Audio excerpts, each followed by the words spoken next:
Welcome in, everybody. It's the Coach Matthew Mitchell Show. I'm your host, Coach Matthew Mitchell. Thrilled, as always, that you would join us this week. It is part 2 of our episode that we continue on about creating a principled formula for success. Nick Sirianni and his journey through the 2024 NFL season, the head coach at Philadelphia who led the Eagles to the Super Bowl title, the top of the mountain. And last week, we were able to dive into that. Great episode from last week that you can listen to. We're going to recap that, though, for you in case you only have time to listen this week. But first, I want you to know that we are here for you at CoachMatthewMitchell.com. You can get our best-selling book, USA Today bestseller, Ready to Win. That's all about preparation. It's a fantastic read for you. It can move you forward. It's available online. It's available everywhere you buy books. I invite you to go grab your copy, and we are thankful for everyone who, because a bunch of people already have a copy because it's a bestseller. So I want to invite you into that. And also, I want to ask you this. Are you struggling to get your team to reach their full potential? Because here at the Winning Tools, we can give you step-by-step frameworks to develop your leaders, to build winning habits, to create lasting success. We can do that for you. And we want to join your journey that you are on right now. I know you want to win. We can help you do that. Because here's what I'll tell you. When you master the right tools, winning becomes inevitable. And so visit us at CoachMatthewMitchell.com, book an intro call with me today, and we will get you on the winning track. And I know that's where you want to be. So let's get into the second part of this episode. What we're talking about here comes from an article that I had published recently, and I was thinking about everything that was happening around the Super Bowl. And, the Super Bowl show is 15 hours long now. They start at 2 in the morning and go all the way to, it's just so much information. But one of the things was amazing to me was all of the compliments that were coming Nick Sirianni's way, the head coach of the Philadelphia Eagles. And if you're not familiar with the NFL, that's the National Football League.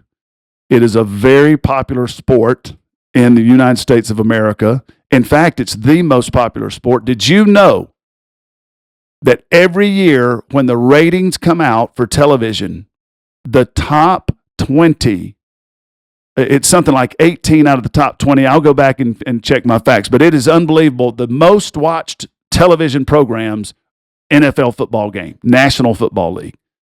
And so the Super Bowl is the culmination, is their championship. I just wanted to let you know, if you are not a football follower, I want you to know what we're talking about here. The Super Bowl is the culmination of the season. It is the championship. It is the top of the competitive mountain for teams in the NFL. And so this coach of the Philadelphia Eagles, Nick Sirianni, is holding the trophy that every other NFL coach wishes he was holding right now. But this is what we reviewed last time. We talked about last time. He started the season 2-2. The previous season, he had not finished strong. People were talking about how he needed to go. He needed to be fired. Loud people. And so what we went over, first of all, was how did he make it through all of these challenges from the outside, on the exterior of his program, of his organization?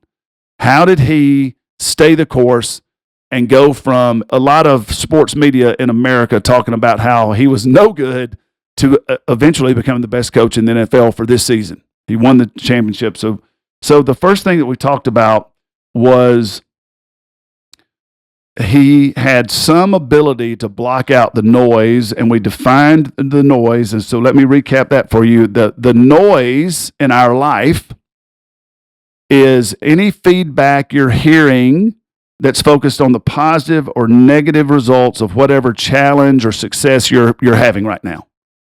And it is just obvious observations that pertain to results you're presently getting. It has no knowledge or rarely has any knowledge or, for that matter, any interest in the complexities of your situation and the complexities and the challenges that you're facing and the goals you have set. It doesn't really have any knowledge. It's just given its opinion on what current results you're getting. And so that can be very, very difficult for a leader if the leader is allowing the noise to impact their plan of attack and their plan for success. And so we define that's what the noise is. The noise is not interested in your long-term plans or success. It's worried about today and what's happening currently. And so from there, we defined like who generates the noise. So first of all, before we do that, I want you to think about what's the noise in your life? What's the noise that's being created in your life? Where's that coming from? How does that show up? What does that look like? What does that feel like? For Nick Sirianni, it was the media. But let me give you some ideas on who generates the noise. Okay, so we have pundits, competitors, and our inner critic. The pundits, in Nick Sirianni's case, is like we talked about Colin Cowherd, got a famous big show on Fox Sports called In the Herd with Colin Cowherd. And not only does he talk loud, he is right about everything. But the thing that Colin Cowherd never has to do, that Colin Cowherd just can be part of the noise because he can just evaluate what's going on currently and respond to it. I don't know. I should go back and look. Hopefully he did. But he said that, Nick Sirianni was not an adult. They need to get an adult to coach the Eagles. Hopefully he went back and amended that. But that's a pundit. So for you, a pundit could be a supervisor that's just that's outside of your area that really is not inside your particular area, but somewhere else in the company. It could be a parent. It could be a sibling, a friend. Or if you have a public-facing job, it could be a member of the media. Who are the pundits in your life? Who is that one pundit? Think about that. Comes from your competitors. And remember, your competitors have a hard time being objective about what's going on. And usually when the competitor is commenting on something that you're doing, more than likely it's trying to show up something negative that's happening for you and your business. So your competitors create noise. And then I shared this last week, the most powerful for me, inner critic. My inner critic, that is those negative or limiting thoughts that we have that we let turn into beliefs about ourselves that limiting belief, limiting comments. They are putting a limit on you. They are trying to help you. That inner critic is trying to help you avoid the risks and the pain that comes from taking risks and the courage that you have to muster. The inner critic's trying to help you protect you from all that. And so think about now, where does your inner critic show up? A lot of times mine shows up when I have something meaningful to accomplish and I've set a big goal and I'm going after it. The inner critic starts listing all the reasons why. Man, why would you even think about trying that? You don't have enough talent to do that. Who are you to think that? How are you going to get this done? There's no way this is going to happen. If you do this negative outcome is going to take place and you're going to be embarrassed and you're going to be down in the dumps here. And so that's how it shows up for me. And so I have to make sure that I appreciate what the inner critic's trying to do. But remember, if you go back and listen, you got to get the inner critic from either on your bench or behind your bench. You got to get them in a sports metaphor. You got to get them up in the nosebleed section, high in the arena, where their voice cannot be heard. All right? So that was who generates the noise. And so we really talked about that in the last episode. And so now on this second part of the episode, what I want to do for you is I want to show you and teach you how to create your principled process. All right? So there's 3 steps we're going to go over this week on how you can create your principled process for sustaining success. All right? So here's the 3 steps. We're going to respond to challenges with principles. That's number 1. Number 2, we're going to approach course correction properly. And number 3, we're going to create certifiable confidence. These are the 3 steps I'm going to show you, going to teach you to create your principle process. All right, let's dive into it. Number 1, respond to challenges with principles. So, my principles to build 2 successful Division I NCAA college basketball, women's basketball programs. I was a professional athletics coach for 25 years. My last 13 years, I was the head women's basketball coach at the University of Kentucky, and we became a championship women's basketball program. And so the principles that I used to build that program and then program at Morgan State University, where I got my first opportunity to be a head coach, were the winning tools: honesty, hard work, discipline. All right? Those are my principles. And so when a challenge comes my way, whether it be a challenge that is created from success, so the challenge that gets created from success is we stop to smell the roses for too long, and we celebrate our success for too long, and we're not back into the business of getting our fundamentals deployed and our action deployed, and we bask in the glow of a recent success. That's a challenge that success sends your way. You lose focus, you get distracted, the success distracts you. That's a challenge. Or the challenge of difficulty when something's in your way, when you've got barriers, you've got roadblocks, and you have potholes in the proverbial road of life. How do you respond to these challenges? I want you to respond with principles. So, honesty, hard work, discipline. Let me break that down for you. The first thing that you want to do in responding to the challenges is I'm going to honestly evaluate what you have learned from your activity and not what you've lost or from the mistakes that you've made. Or if it's a successful thing that you're learning from, what are the components that worked and why did we have the success? I'm going to be honest in my evaluation. That's how I'm going to use that winning tool of honesty. Secondly, I'm going to use the winning tool of hard work. I'm going to devise a new path forward based on facts over feelings. As I am getting the plan together, I am going to make sure that I am rooted in the facts instead of how I feel. So I believe I've shared this before, but I'm going to share it again because it's so powerful, and I want to see where you can connect with something like this. But we played in 2012. We were Southeastern Conference champions. We were battling the University of Tennessee, who had a long tradition of success in the country and in the Southeastern Conference. We were battling them for the Southeastern Conference championship. We were the 2 best teams. And when we met in the regular season, it was such an important game to play that would go a long way in determining who would be the regular season champion, which was a momentous feat. They had done it many times. University of Kentucky, we had never won a regular season championship up to that point. So the stakes were high in this game, and it was a hard-fought game that we ended up winning 61-60. Now, we were down 60-59 with just a few seconds left on the clock, and we got it to our All-American player, Adia Mathis, and she sliced through the defense. She laid it up, 61-60 now. Kentucky wins. Place was sold out. Place went bananas. Euphoric moment. Kentucky had not competed on that level before, and so it was momentous. It was an incredible victory.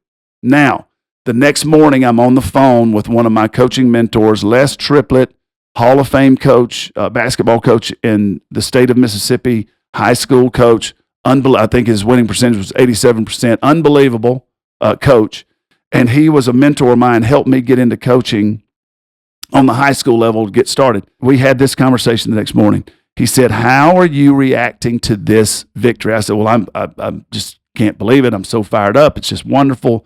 It is great." He said, "It is great, Matthew. It's very great. But what would you be feeling like right now if Adia's shot had not gone through the basket and the final score was 60-59? I said, "Well, I would be, I don't know. I don't know if I would have gone to sleep last night." He said, "This is what I want you to understand. I want you to evaluate this game. I want you to go back and watch this game, and I want you to evaluate it in a very, very sober manner that's not influenced by the euphoria you're feeling or influenced by the depression you would be feeling if it hadn't gone in, and just look at the facts of the game. Because there's not a lot of difference in your team's performance. Whether they made one bucket or missed one bucket, it's essentially the things you need to learn out of that game are the same. We want to treat people great. People's feelings matter, that we're leading. We want to be gracious, patient, kind, curious with people. I'm not talking about that. I'm talking about when we are developing the path forward, we need to do the work to get out of our feelings and get into the facts. What do we need to do to devise this plan? And then the third thing we're going to do is we're going to use discipline to courageously execute the plan based on principles, not popularity. Now, what does that mean? You're saying, Coach, what does that mean? So as the leader, I am trying to make sure that we are locked in on our principles in the execution phase, and we don't deviate from that. So I'm not trying to be a popular leader. I'm trying to be a principled leader. So that's how you respond to challenges, with principles, with honesty, hard work, discipline. That's number one. Number two, well, before we go on to number two, I want you to think about that. I want you to put yourself in that process there, and think about either a challenge that you've just recently faced or a success that you've had, and think about how you could use those three winning tools to move through and get to a place where you're responding to the challenge with principles. What is your challenge that you can recently think of that you either responded with principles or you didn't? And if you didn't, go back and work through it and what I just taught you, and that's gonna help move you forward. All right, second thing on building this principle process for sustained success. Number two, approach course correction properly. So how do you approach your own responses to challenges or your team's response in the midst of a course correction? So many times we get into a project, we get into a task, we get into an aspirational event that we're trying to really nail. And we figure out that we are a bit off course. And how do we course correct? I want to teach you how to do that properly. The Eagles, the Philadelphia Eagles that won the Super Bowl, Nick Sirianni leading them, they possibly drifted off course when they got off to sort of a mediocre start as far as everyone thought. And then how did they course correct? What do? They clearly course corrected in the most phenomenal way because they're Super Bowl champions. So this is what I believe that leaders who sustain success learn when they learn how to properly correct their course. Here's the question. Is our challenge being created by a lack of competency or a lack of effort? When the team's not performing well, I want you to start asking this question to yourself or to the team and evaluate this properly. Is our challenge being created by a lack of competency or a lack of effort? So I'm going to teach you how to respond to that. If the answer is the person who's not performing well, if it's a lack of competency, then I'm going, competency or skill, then I am going to apply and deploy patience. And here's what you need to do as the leader. If you have somebody that's valuable, that's responsible for an important part of the task, they don't know everything they need to know. This is where you have to dig in with some toughness, and you have to teach. So whether you are equipping your team or yourself with the knowledge to do the job right, that's an important piece of that. And somebody can't execute on something they don't fully understand how to do. And so it's so funny along the way as my coaching career, you wish players would just do something. You wish it would just be done because you know what needs to be done. But you yourself can't go out and do that. You're the coach or you're the leader. You can't do everything. And so this particular player needed to get it done, but she didn't have the proper skills. And so what do I have to do? What's my responsibility? Teach them the skills. And so you want to view your progress honestly, and you want to believe that you and your team can acquire the necessary skill with enough hard work and effort. And so back to what we were just talking about earlier, you also want to clearly evaluate the results and proceed confidently with the knowledge gained from what you have learned. And so that is very important. Lack of competency or skill, I want you to approach that with patience. If it's a lack of effort on your part or the team's part, I want you to respond with a push. So competency, lack of competency, skill, I want you to have patience. Addressing a lack of effort, I want you to push yourself or your team. So how do I do that, Coach? Reaffirm to yourself and the team that the expectations are attainable and the effort to attain the goal or the expectations, that's non-negotiable. The effort required to do it right, that's non-negotiable. And so let you tell yourself this, strengthen yourself or the team, and say, we will give our best. And so I want you to radiate a clear vision of concrete consequences, letting the team know the consequences of victory and the consequences of defeat. You got to paint that picture. You have to let everyone know that when we give poor effort, here's the consequences. We're not going to achieve to the level we're capable of if we aren't giving great effort. And so you're the leader. You should expect victory out of yourself, and you should expect victory out of your team, and effort is required. It doesn't just happen. All right? So that's number 2. So I want you to think about some challenges that you have currently going on right now with yourself. If you need to be more competent or more skilled, go out and get it. Go out and learn. Go out and be taught. If someone on your team is not getting the job done, but it's because they don't have the skill to get it done, that's your job. Teach them. All right? So lack of competence, skill, patience, lack of effort, push. That's number 2. And think about where that's showing up in your operations right now, whether it be personally or professionally. Number 3, we're going to create certifiable confidence. Confidence, I want you to listen. I want you to listen closely to this one. I'm bringing you in here. I want you to get your ear close to whatever device you're listening to. Confidence cannot be created artificially.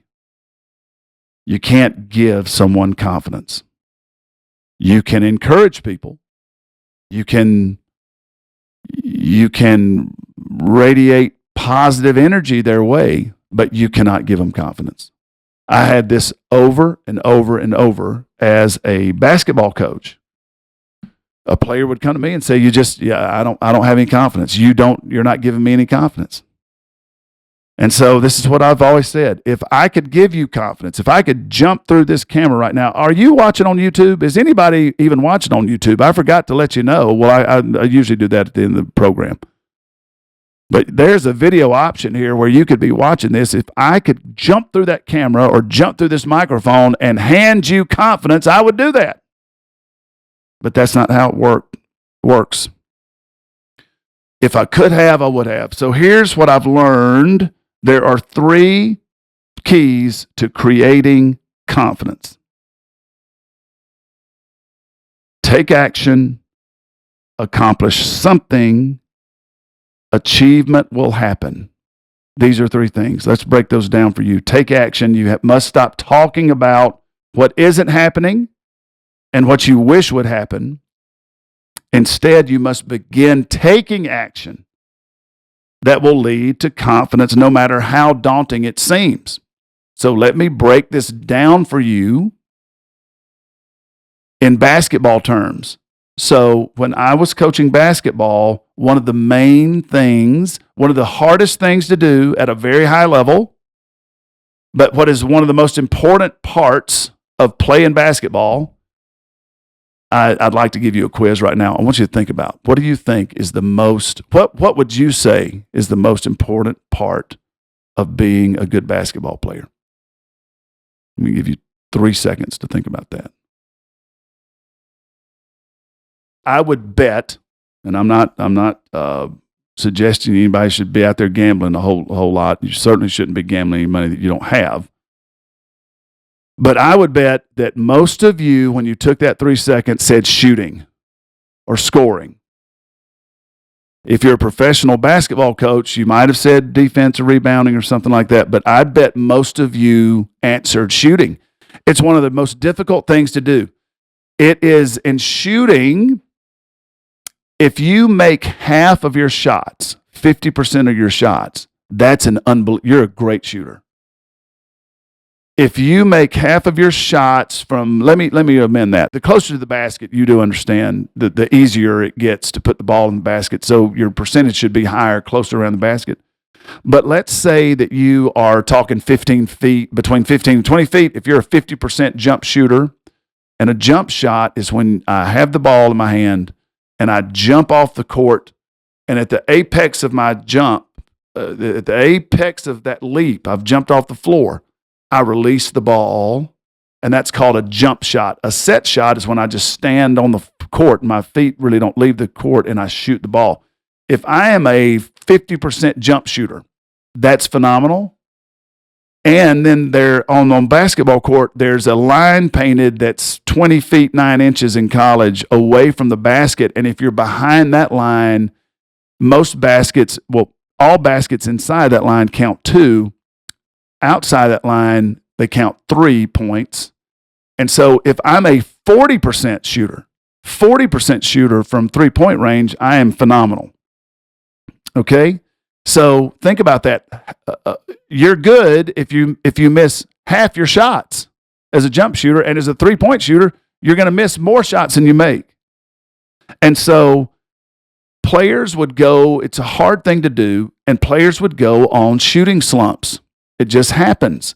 There's probably a skill that you have in your life that makes you valuable, that is a difficult skill and doesn't go the right way all the time. So that's something that's like shooting. And so a player would come to me and say, I just don't have any confidence. So how do we build confidence? We take action. Stop talking about it. Stop talking about how badly you shoot, and let's get in here. And so I would just take them 2 feet from the goal, and then we'd start moving 4 feet from the goal, and we're just creating confidence through something that is tangible, and that's the ball going in the basket. But if you just sit in my office all day and moan and complain about how unfair life is because the ball won't go in the basket, that's not taking action. All right? So I want you to take action first. Accomplish something. That's the next step to creating certifiable confidence. No matter if it's a little or a lot, an accomplishment will start building confidence and build strength for the future. So don't worry about accomplishing everything. So listen, if I'm in a shooting slump, don't worry about making every shot. just go out there and start seeing that ball go into the basket. What is your skill that you're struggling with that you just need to see the ball go in the basket for you? What is that? So just accomplishment. Hey, today I made 5 shots. Great. That's something. Let's go back out. Tomorrow, let's try to make 6. So just take action, accomplish something. And then the third thing is this belief. Achievement will happen. I'm telling you, through 31 years of coaching, 25 years in basketball. I'm telling you now, you will finally break through if you will discipline yourself just to stay at it. Every time you achieve something you wanted, have the discipline to look back on it and discover how you were able to get there. That will fuel your confidence. And so, not artificial confidence, certifiable confidence. That's what I want you to build. Take action, accomplish something, achievement will happen. So listen, after that Super Bowl game, I really, really admired how Nick Sirianni handled himself in the media. He was interviewed many, many times, lots of interest in the Super Bowl champion coach, lots of media responsibility, facing those pundits that 4 months before were saying that he didn't know what he was doing, and the only reason he was ever any good was because he had good coaches under him. And so I loved what Nick Sirianni said. He talked about how much he believed in his players, how much he believed in his coaches, how much he believed in their greatness, of their collective ability to win, that when they all came together, it was just really, it was greatness. And so what he learned to do is he blocked out all of the considerable noise that was surrounding him. He stayed committed to his process. He talked about that. They stayed committed to the process. They believed in the process. And he led his team to the top of the NFL competitive mountain. And so in closing today, what I want to suggest that each of us, and I'm right there with you, I am preaching to myself this week on the Coach Matthew Mitchell Show. Each of us is entirely capable of creating a principled process that will lead us to the top of our competitive mountain. I want to encourage you to go win your Super Bowl and get it done. And I believe these 2 episodes are a good place to start. So listen, we are so thrilled each and every week that you join us. Would love for you to subscribe to the podcast. We're on Apple. We're on Spotify. We're on so many of these platforms, aren't we, Megan? We are here for you in the podcast world. Subscribe. If you access your podcast on Apple, it would give us a tremendous boost if you would leave us a review and like us on the podcast. And, most businesses struggle not with success, but they struggle with keeping it. And at the Winning Tools, we can train you and will train you to retain your top performers, to sustain growth, to lead with confidence. And I invite you to find out more about that. CoachMatthewMitchell.com. Book a call today. We are there to help you win with the Winning Tools. We're here to help you get ready to win with our book, Ready to Win, How Great Leaders Succeed Through Preparation. You can get that anywhere books are sold online. Pick up your copy today and get out there and win your Super Bowl. And I can't wait to hear all about it. And we'll be back here next week with some more great stuff from the Winning Tools. I'm Coach Matthew Mitchell. Thanks for joining us. We'll see you next week.